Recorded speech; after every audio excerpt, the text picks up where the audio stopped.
శ్రీ రవీంద్ర గణేష్ మండలి ఆధ్వర్యంలో ప్రతి సంవత్సరంలాగే ఈ సంవత్సరం కూడా ఈకో ఫ్రెండ్లీ గణేష్ని ప్రతిష్ఠిద్దామనే ఉద్దేశంతో పర్యావరణ పరిరక్షణ భాగంగా ఈ మట్టి వినాయకుని ప్రతిష్ఠించడం జరిగింది. గత 7 సంవత్సరాలు ఇట్లా ఎటువంటి వెరైటీ వినాయకుల్ని ప్రతిష్ఠిస్తున్నాము.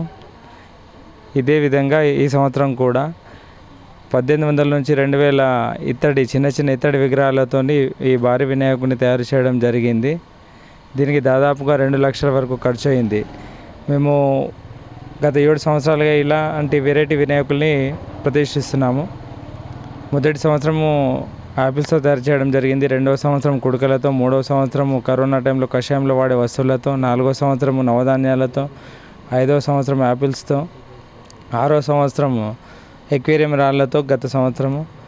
అలాగే ప్రతి సంవత్సరంలాగా ఈ సంవత్సరం కూడా ఇత్తడి గణనాథులతో తయారు చేయడం జరిగింది. ఇందూరు పట్టణ ప్రజలకు ఒక మెసేజ్ని ఇవ్వాలనే ఉద్దేశంతో మట్టి గణపతులను పూజించామనే కాన్సెప్ట్తో ఇటువంటి వినాయకుడిని స్టార్ట్ చేయడం జరిగింది. చాలా పబ్లిక్ అనేది చాలామంది వస్తున్నారు. నైట్ నుండి చాలా పబ్లిక్ రష్ బాగుంటుంది చూడడానికి. ఈ వినాయకుడిని నిమజ్జనం తర్వాత ఈ ఇత్తడి గణపతిని భక్తులకు అందుబాటులో ఉంచడం జరిగింది. ఈ యొక్క విగ్రహాన్ని భక్తులకు 201 రూపాయి ధర పెట్టి మేము ఇవ్వడం జరుగుతుంది. ఈ విగ్రహము ఈ బయట మనకు కూడా చాలా విలువైనది, చాలా విలువ. మనం ఈ రేట్ కంటే కూడా ఎక్కువనే దొరుకుతుంది. ఎవరైనా మా ఇంట్లో పెట్టి పూజించుకోవాలనుకునే వాళ్ళు మా దగ్గరకు వచ్చి ఒక విగ్రహాన్ని రాయించుకొని వెళ్తే మేము ఆఫ్టర్ నిమజ్జనం తర్వాత మేము కాల్ చేసి వాళ్ళకు ఇవ్వడం జరుగుతుంది.